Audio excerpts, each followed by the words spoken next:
Aranyahan ba? Start na ba ng Aranyahan? Kaya pala maraming tao dito. Huwag tayo dyan sa bayan, masyado crowded. Traffic. Introvert pa naman ako.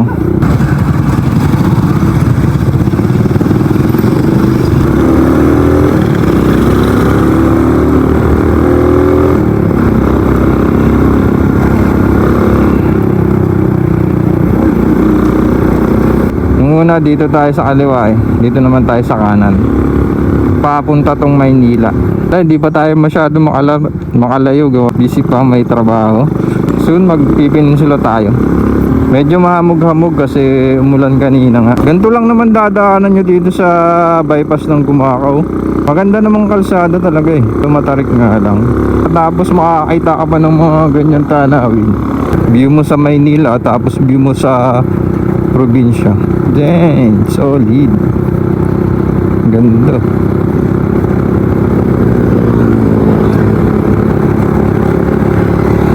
Lawak pa ng kalsada. Pag masyado mabilis ang patakbo kasi may nambubulaga dyan ng mga korbada o kaya ay lusong. Biglang, may mga signage naman, pero kung di mo makikita, hindi mo makikita. Harap natin ngayon ang araw. Kadalasan kasi pag ako'y nabiyahe o nagbibideo, nasa likod ko yung araw. Eh, ang gandang tignan niya, no?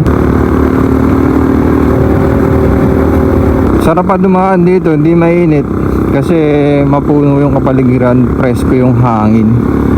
Konting ingat lang talaga dito.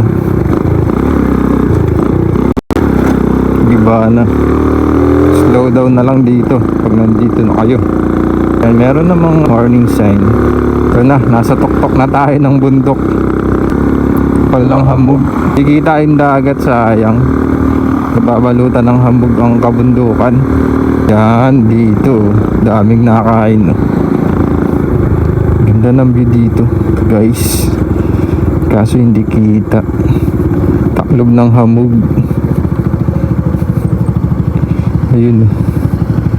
Wala, hindi kita yung dagat. Ay, doon sa kabila. Daming tao. Introvert tayo eh. Dito tayo sa kasunod.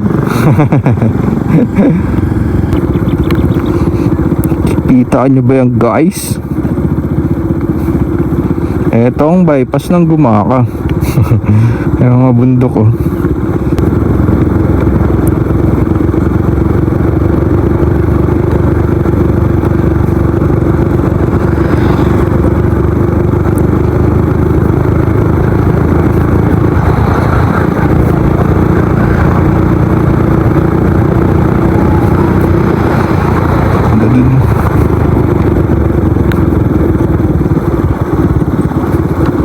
Umuusok yung mga bundok.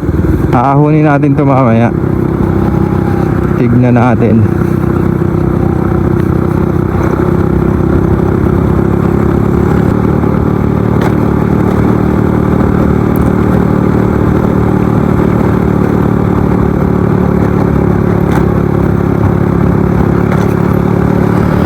Wala na, tapos na. Slow down.